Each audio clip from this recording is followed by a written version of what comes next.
Every town and city has a story in how it was birthed. Their histories are steeped with tales about the famous and the infamous. Be it a politician, an entrepreneur or a bushranger, either way their stories are extraordinary.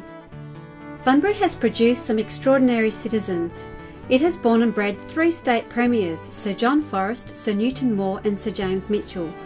Bunbury was also the scene for the escape of the infamous convict John Boyle O'Reilly. But it must be mentioned that these noteworthy people form the minority in our communities.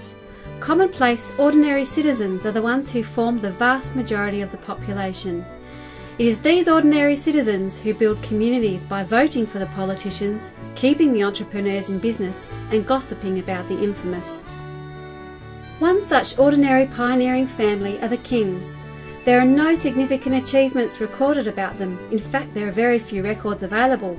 But they are famous now because the house they built still exists. Henry and Susanna King left England and arrived at Fremantle in 1855 as newlyweds.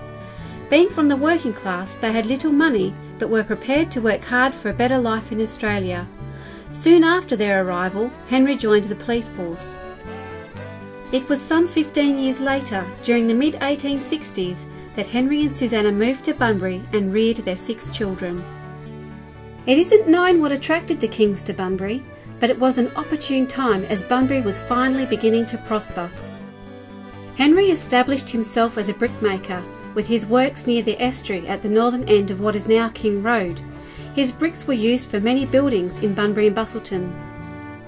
The Kings lived in the town itself for some 15 years, but in 1880 Henry acquired 5 acres of land. He made the bricks and built a home for his family. In January 1899, Henry died aged 66. Susanna continued living in the cottage until she died in 1912, aged 78. The Carlson family bought the cottage in 1925 and lived there until the municipality of Bunbury purchased it in 1967.